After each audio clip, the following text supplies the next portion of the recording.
Welcome to the panel about highlighting G20 Civil Society, the champions in harnessing innovative solutions.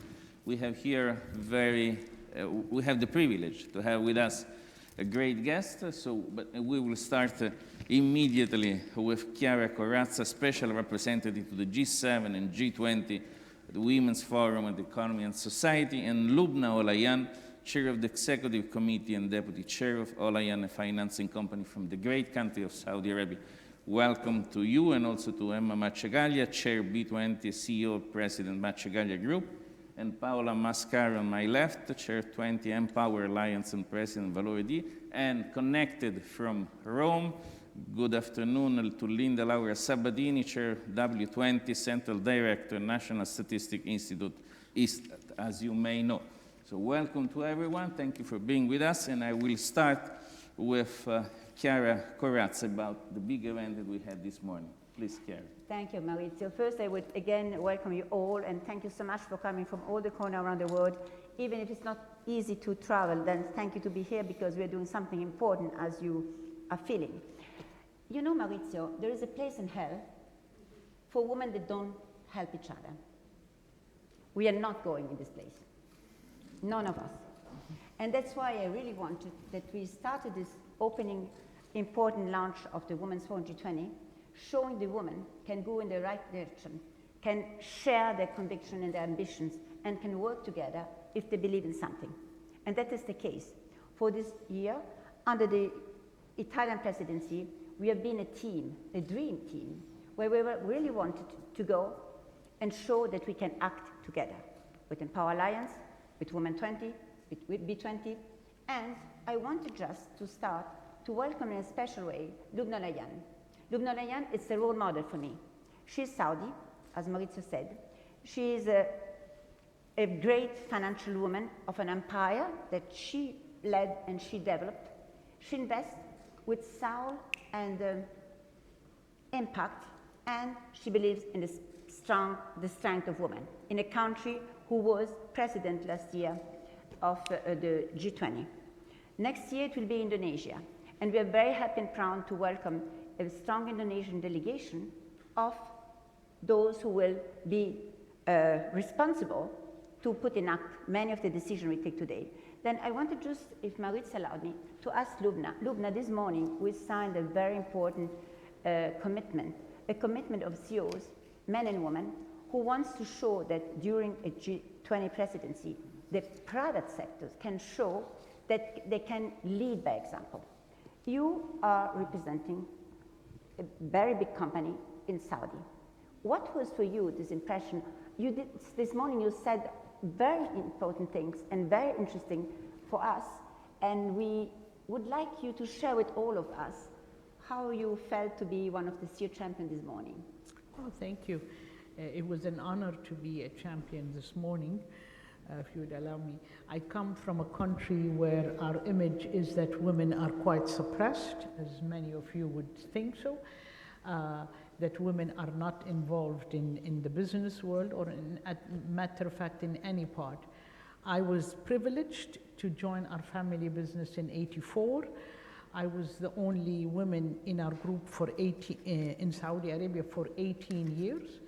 Then we had women, and it is just the reason why what we feel, it's the shareholders and everyone feel that it's the right thing to do. It is so unfair not to have women participate in the society and have the opportunity to reach their financial independence if they choose to do so. So we, as a group, we have, from 2011, we have committed to all what you have put there for us this morning.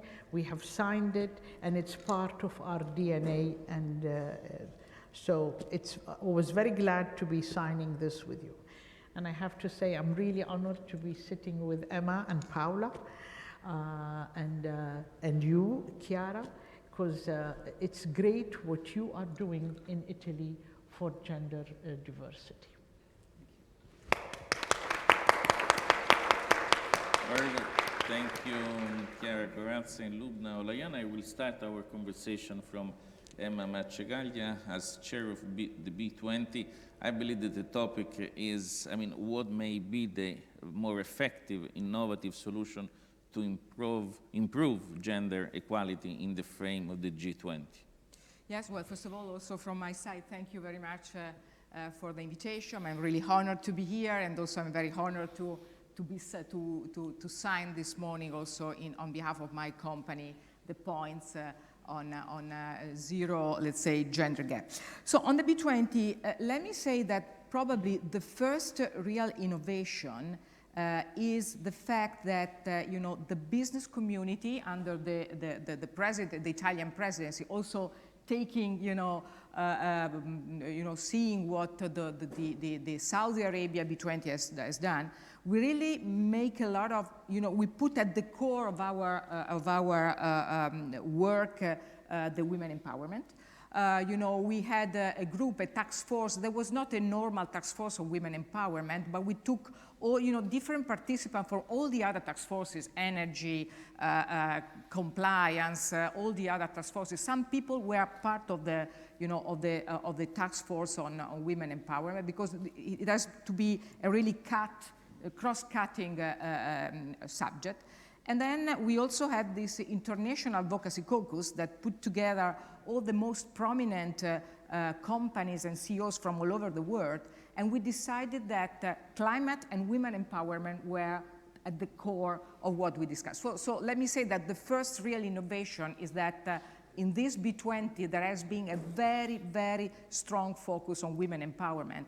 And also our Prime Minister, Mario Draghi, when I given to him our recommendation, he said, what I expect from company is that you really work on women empowerment. So the first thing is that there is a strong, really focus in the Italian G20, B20 on women empowerment. And I think after the Saudi, this probably is the first time where there is something like that. The second point that, in my opinion, it's an innovation is that when we talk about women empowerment, is not only one thing or the other thing. I think we have to have a kind of collective, coordinated, systematic approach. Because, if you just look at the policies, okay, you can do some progress, but it's not enough. If you just work on companies, you can do something, but it's not enough. So the real innovation is that we put together all the different things. Then, of course, there are priorities, and then in a second, I will say what is my first priority, but I think that this systematic approach is an innovation. The third point I want to underline is that, before talking about policy, the real innovation is that we really need a cultural shift, because we still have a situation where everywhere in the world, also in Italy and also in Europe, you still have a high percentage of people, even of women, that thinks that if there is a crisis, it's good that only men works and women don't work. If you talk about STEM, there is still a lot of people who think that, women are not fine, are not with the STEM. Here we are in a very important university where, STEM is so important. So I think that starting from families, school, institution, of course, company, we really have to work all together and make all the people understand that all these stereotypes are totally nonsense. And I think mentoring, role model, we were discussing also this before, it's very important. My two last points are this. I think when you talk about company, we discussed this morning, when you talk about women empowering the company, this has to be very strong push by the CEOs. It's not an HR, let's say, subject, it is a CEO subject. You have to push it from the very, starting from the president, the CEO, otherwise we will not work. And my final point is that if I look at all the different policies, I think that one of the most important policy is really to have a kind of, situation where you really have to have an equal sharing of the family tasks between men and women. We have a lot of women that leave the job after the first maternity, because they think that they have to work being only a mother. This is not fine. So I think parental leave, everything that work and support women in having a good balance between their family life and their job life and their labor life is very important. So we are starting to do something also in Italy in this. We have seen a lot of good policies all over the world. Let's do it. And my final point is now is time to act. I mean, everybody knows what we have to do. What now is needed is to act. So in companies, in institutions, in media, in political, situation, but now it's really time to act. So from our side, we're ready to do it as companies. Maurizio, can I just jump? Please. Emma, just to go on your point, in the Ipsos Women's Forum barometer we did on the G7 countries, G7 countries 62% of the richness, 52 women say it's impossible to be a good mother and to make a career. Women, not men. That's then I just wanted to go. Thank you. Speaking about the Empowerment Alliance, we have with us Paola Mascaro, that is the chair of this organization, so I'd like to have your take on this topic. First, thank you, Chiara, for inviting me, and thank you to put all of us together. I think this is a very strong message and a very smart one. So the fact that we have to interact and to collaborate each other, it's one of the key success factors. So about our work and the way we see the improvement and the acceleration of women. The G20 EMPOWER is a quite recent alliance between the private sector and the governments. And I took the baton from my friend. Despite the mask, I think you are Rania Nashar, right? So Rania was the one from Saudi kicking off this alliance, and and she did a fantastic job. So what we have done, we use the same approach that we have learned in the private sector. So to establish few priorities, we cannot have 10, 20 priorities. So we decided to work on 3. The 3 that we believe in the business companies are the one that make the difference. And the first one is measurement. So we cannot improve if we don't set targets. The second one is to have an holistic approach, as Emma was saying, to the policies in our business companies. And the third, and that is looking to the future, is about the challenges and the new skills that women need to be more competitive in the marketplace. And so we work on these 3 mainstreams, and because we want to be very pragmatic and very ground-based, we took from Rania and the work she did last year, best practices. We enlarge the number of best practices, and we ask a fantastic company that is BCG to work on it and to elaborate a little bit of that. And to me, this is a big message in 2 ways.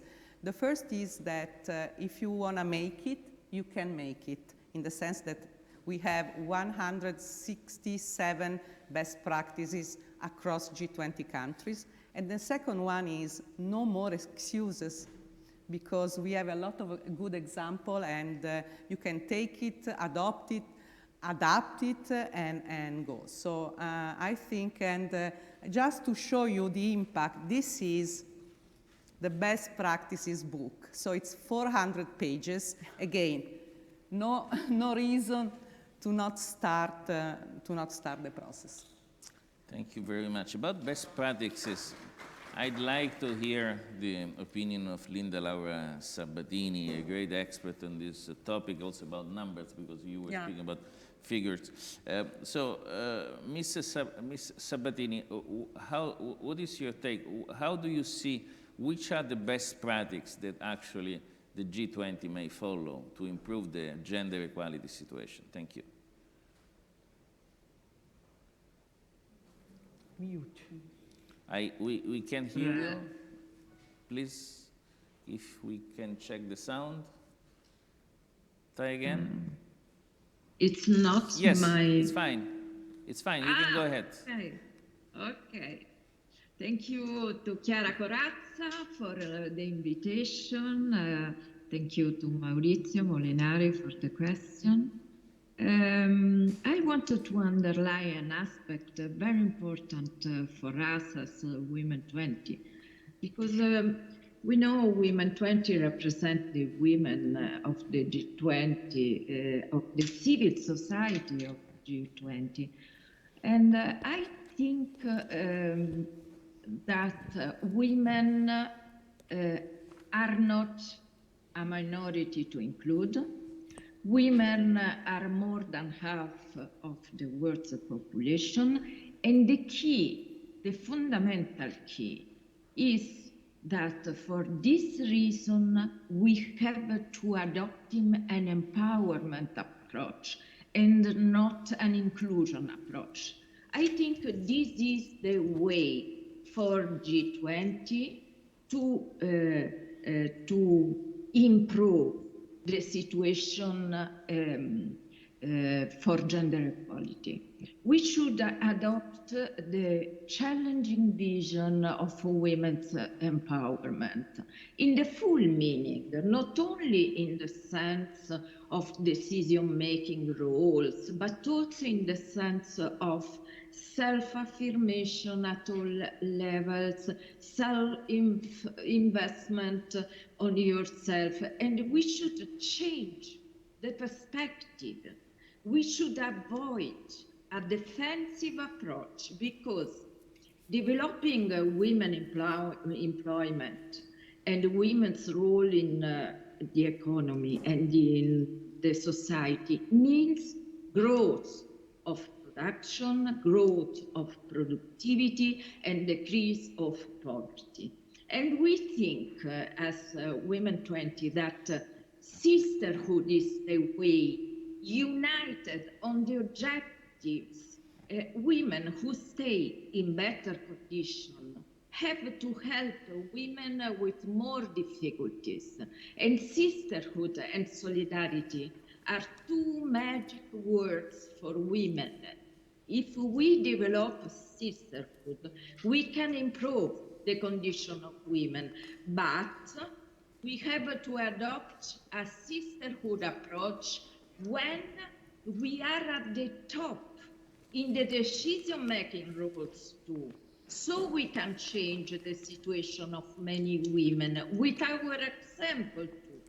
And it's important to construct an alliance with men who consider the evaluation of women fundamental for the growth. And the second thing, very important for me, is that the government should adopt a global plan against gender stereotypes and for cultural change.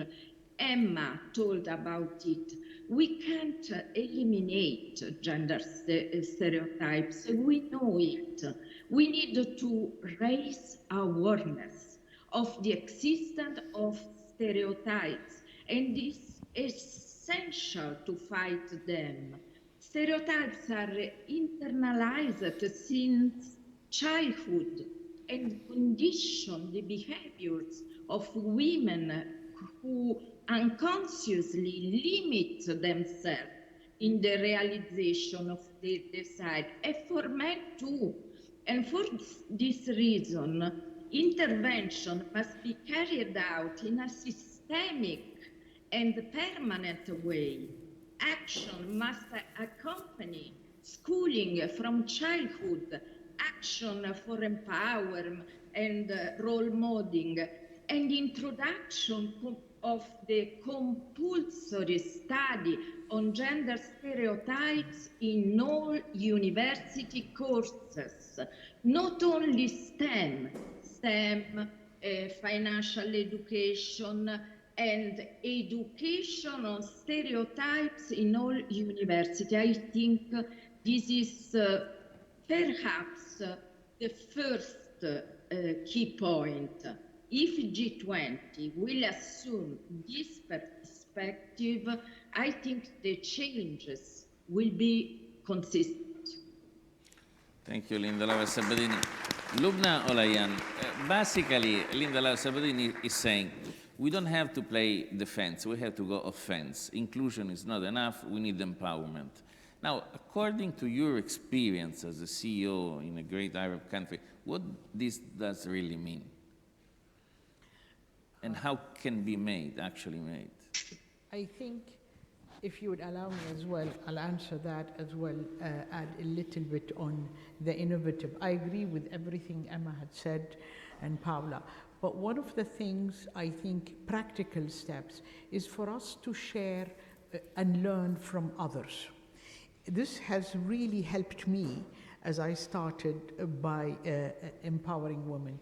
One of the first things, I was invited by one of our joint venture partners to New York to go and meet with the Colgate Women Network.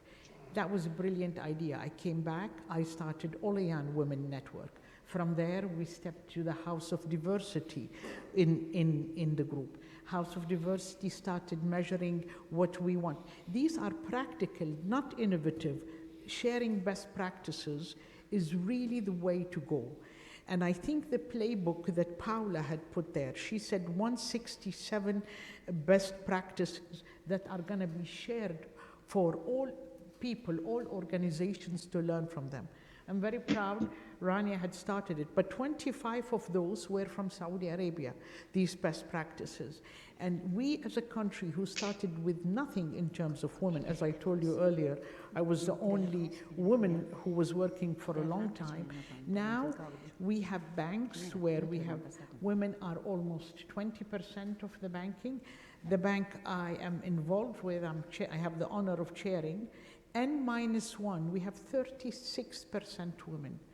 And we have women CFOs, women CRO, women, so we have quite high positions women. So overall, I think the way to do it, as Emma had said, it has to be at the top, it has to be measured.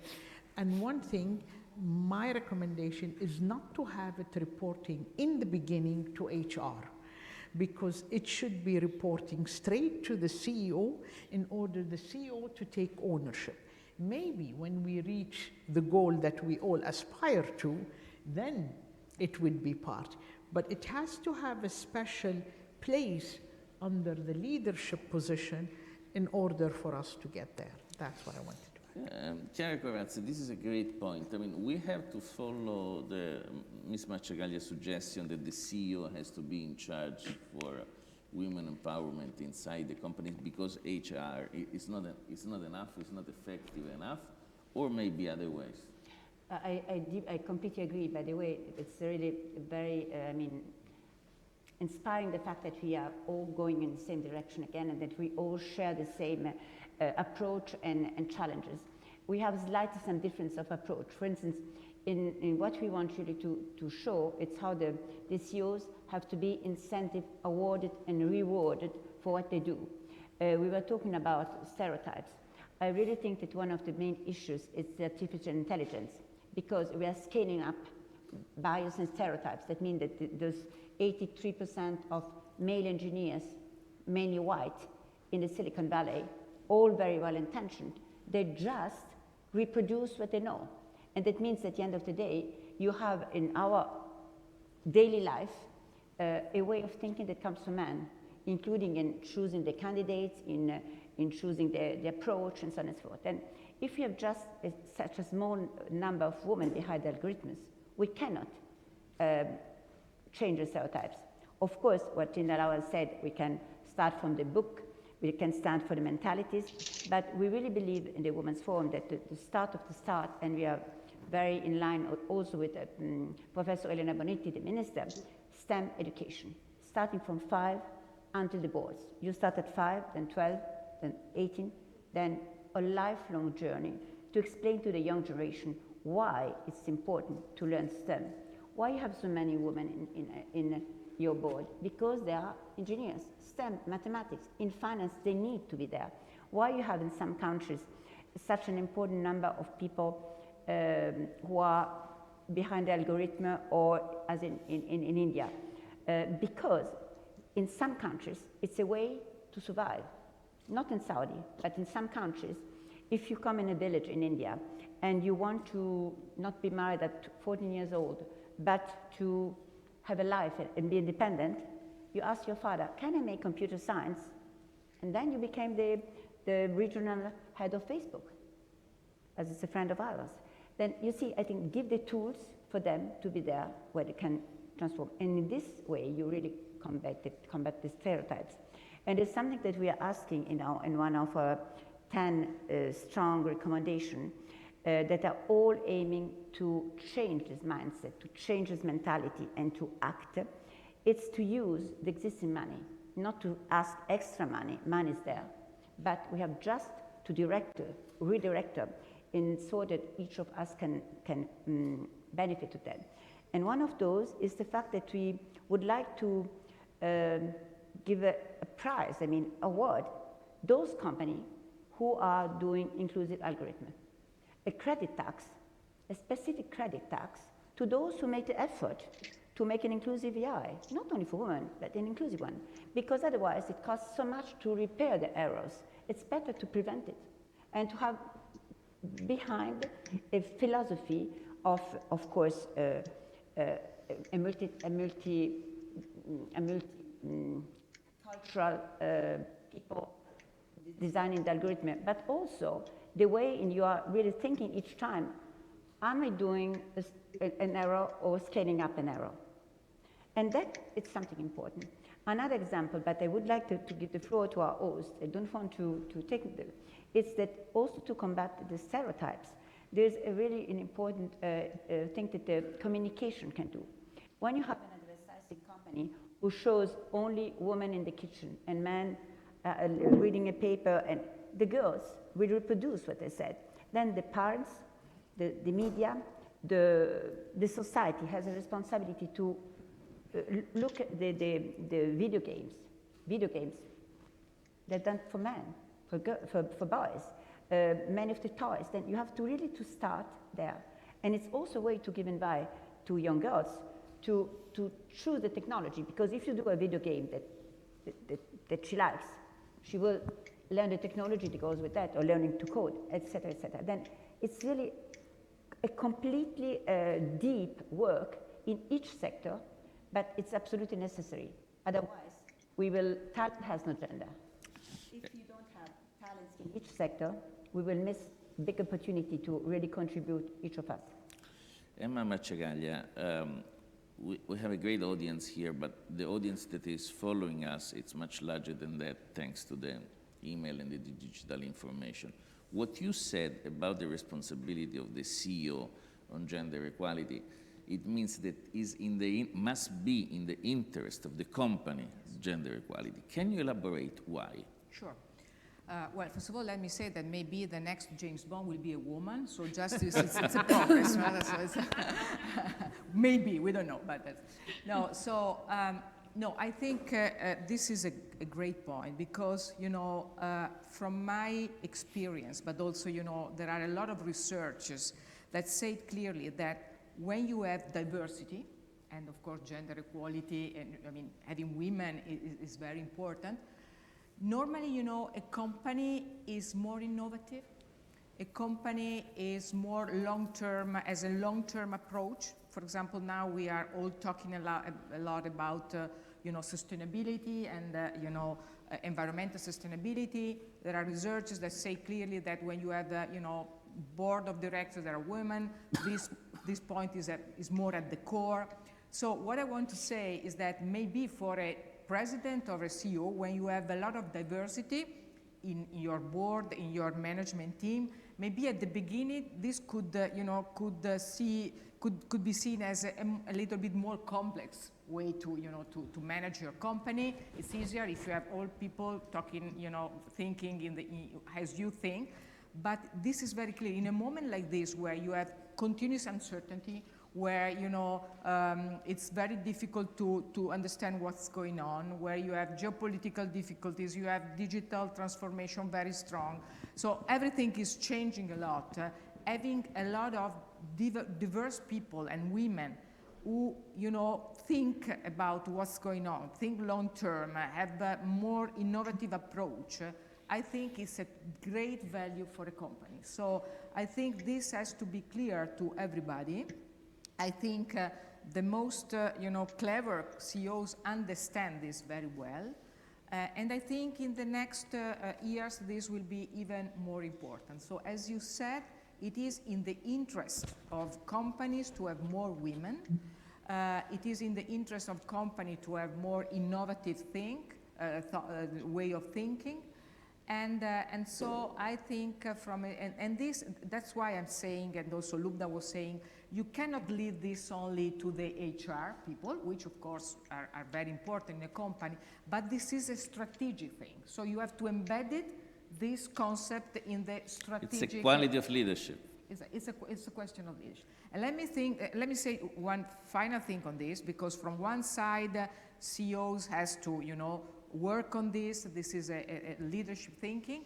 But on the other side, what I saw, and we were also discussing on this, also, I go back to stereotypes. Sometimes, I saw it also in my company, you have incredible good women, but sometimes they are shy in asking, to make more progress, to have a higher salary, to go to a higher managerial staff, because sometimes they think, well, if I ask this, maybe I'm not polite, it's not nice, maybe they can think that, I'm an ugly person. So here there are a lot of students, women students, don't be shy. If you have to ask for something, be tough on asking something. You don't have to say, well, maybe it's not nice. No, you think you are fine, you think you can do that job, you think you need more salary, you go to your CEO, you go to your manager and you say, man, woman, sir, I want to be a very strong person in this company. I believe in this company and I want to make, a managerial, process on this. So from one side, leadership thinking from the CEO. From the other side, I think also women have to understand that they have to ask what they need to, what it is right to ask. So please do it, and we will be happy to, as a CEOs, I think we will be happy to listen from good women that they want to be stronger and more important in our companies. Thank you. Paola Mascaro, I'm a journalist, so I'm very curious about the book that you show us with all these examples. Can you tell us which is the one that surprised you the most? Maybe not that surprised me, but that pleased me the most. That is a connection between the annual bonus of leaders and the improvement on gender targets. So this is when the CEOs are engaged and committed, and so the leadership of the company receive targets and objectives that are very much linked with their salary. And this is because I grew up in business companies. I know that at the end of the day, that really matters. And so I'm so pleased with this kind of decision, because if you don't link, if you don't have consequences on you, well, the motivation is a partial one, in the sense that there are people and leaders. Can you explain better how this mechanism works? So if you receive targets like, I don't know, you have to increase 8% of women in your business line, in your function, and be aware of the fact that 20% of your annual bonus, so your variable pay, is linked to your result. If you don't succeed in having 8% of your target, you don't get your money. And I think this is very brilliant, and it's one of the way to push and you gain your round of clapping hands. And if I may just mention another one that is on the cultural piece of the way private sector works, is the parental leave for the second parent, or the dad, or the other one, let me say so. So there are companies who paid 4 months of parental leave when you have a child, and you cannot give this parental leave to the mom, so that you are forced to take care of your baby. And this is a way that is a little forced, which is, to me, is the recipe of accelerating a change, a cultural change, so that both the parents are taking care of a new baby and share the care of him or her. And I think this is another good example. Thank you. Linda, let's go back to the topic of stereotypes. Don't you think that this kind of stunning, shocking silence that is covering the reality, the dramatic reality of the Afghani women, is not also a result of stereotypes? That at the end of the story, they are women, they can suffer, this is a burden that they can, at the end of the story, live with. Is not only this terrible silence on their suffering also a stereotype? Yes, I think sure. I think it's an effect of stereotype too, and situation is really really problematic in this sense. I wanted to consider another aspect. You and Chiara Corazza before said we can approach without invest more. We can find a lot of ways to intervene and to improve the situation. But I think this is an aspect very important because at the moment I think governments don't invest adequately on the situation of women and don't invest adequately, and this means that the situation of women improve slowly. And it's time to change this approach, because it's time of gender equality become a real priority of governments. It's time to invest on it. The topics we have considered as Women 20 are very wide for this reason, because we have to improve on all aspects of the life of women. They don't refer only to economic issues. For example, we put at the center one aspect on gender medicine I wanted to underline, because I don't know if you read an article on Nature. Nature is an important scientific journal. In an article published in Nature, it is reported that 90% of COVID studies don't report the breakdown by sex. It's very serious, this. But this happens in general on drugs, vaccines, and that is why we ask that we have to invest more in research and testing drugs and vaccine to assess whether there is a different impact on men and women. We don't know the effect on women of drugs and vaccines, but women are differently biologically and from social point of view. It's a question of social justice. It's a question of rights. I don't know. But it's very serious. And we continue. And the government don't invest in experimentation and in research on drug and vaccine. But this is a serious problem. And a second aspect, I think, is the strategy for development of employment. The objective of 2014 G20, the Brisbane target, G20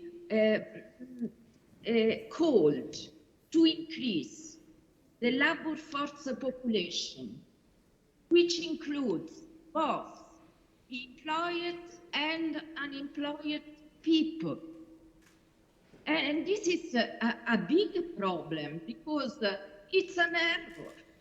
This target is an error. We must go behind Brisbane, adopting an objective on the growth of women employment and not of labor force. Because I don't want the increasing of unemployment. I want the increasing of employment, female employment. And we wanted, as women, changing the indicator because it's an error, but it was not possible. We proposed to integrate a new indicator based on female employment rate. And okay, now we have this employment rate, but the objective, the target for Brisbane remain labor force. This is not a good point. Governments must adopt measures and objective, serious. And the problem is to increase the quantity and the quality of female employment and to light the family workload on women, investing and strengthening social services, education and health infrastructure, paternity leave, and so on. But this is the problem. They don't have the objective, correct objective. They don't have it, and it's very important that we are united to push for efficient and correct objective. This is a very important recommendation we want to do because it's very difficult for discussing with objective and with aims not correct. Thank you. Finally, Thank you, Linda Laura Sabbadini. We have the last few minutes. I'd like to have 1 minute, to leave 1 minute each to all of you for a final statement conclusion. We had a great brainstorming here among us. There is a beautiful Arabic saying, "Bab al-maftuh al-khawa al-nar," the door, it's open and the coffee is on the fire, to say that to share opinions and to share places gave strength to communities. So I will start with Emma. Please, your final take on gender equality and what is practical possible to be done. You have 1 minute. Yes, well, first of all, really, I feel that this is time to act. From my side, from the CEO and from the company side, we can do a lot on recruitment, on reskilling and skilling, on really, as she said, to have more women at the managerial level. So it's time to act from our side. It's time to act on, on the government side. We know exactly what are the policy the policies that are working. So no more words, let's act. That is the only thing I think we need now. Thank you. Lubna, Olayan. Well, thank you. I think everything has been said. I believe that we shouldn't let crisis go to waste. We should, what I have learned from this crisis is that you can have women work from home, which as a company we were not very accommodative for. Now that the whole company work from home, we know this can be done. Also, another thing I have learned is why not have part-time employment, which also as a company that wasn't within our mindset. But now we have it measurable. We all had to live the COVID life of working offline, working from distances. We can use that in order to help women more get into the labor force. So let's not get crisis go to waste. Thank you. Chiara, Corazza. I think that, again, what we are experimenting, there's a momentum, we have to seize it, and this momentum is the fact that not only we have to act, but we have to give the floor to women, because the world needs a woman, not we would need the world. And that's why I really would like that we don't dare to ask for something, but the people understand that we are giving something to the community. And this is maybe the strongest message of the recovery. The day we will have women at the table negotiating, the day we will have women at the heart of science, at the test of the progress and in all the fields that I just said before, as the climate change, then we will really have a just and a fair community for all. And what I would like to finish is that I'm convinced that we are not dreaming. We are really going in there. Maybe I'm too optimistic, but I really feel that there is a change, a big change. People understanding, not only the public opinion. You remember, 84% of the public opinion thinks that the priority should be in the recovery, gender parity, in the main of the stakeholders, in the main of the public and private stakeholders. Then we feel that there is something. And there is also the risk that we go back to middle age if we don't act now. Then this is fair also, that we can lose everything we did. Then I really think that it's the right momentum. I really would like also that all what has been done during this presidency get not lost. And something that we ask at Women's Forum, to have really a place, maybe based in CDE, where we can monitoring the data, the progress, the impact, and also to say, okay, you decided to do that. Did you do it? Like that, we don't lose everything is done, and scale up all the best practices that have been chosen. Thank you. Paola, Mascaro, 1 minute. Yeah. So because it's time to act, as Emma says, I think it's time to challenge private sector and governments, and to have the female share of workers as the indicator, one of the indicators of competitiveness. That means a lot for the private sector and the countries. That means investment, that is success, etc. I think we know how to make it, and so we can make it. Thank you. Linda Lauer, Sabbadini, 1 minute.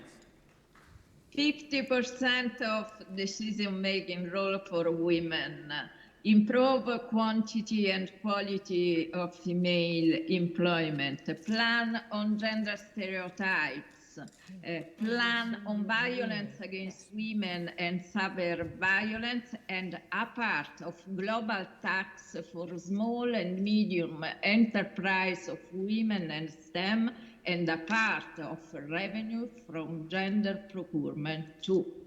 Thank you so much. Thank you to our great guests. Thank you to this great audience and who has been with us during this great time. Thank you. La foto. Foto. All together. Me too. Yes, we have Linda in the picture. Yeah. You had to take Linda in the picture. Wonderful. Grazie. Thank you so much. Thank Grazie you. tantissimo. Devo veramente scappare. Okay. Buon lavoro. Okay, grazie. We'll be in touch. Thank you so much. Thank you. Let me give You're you. in time for your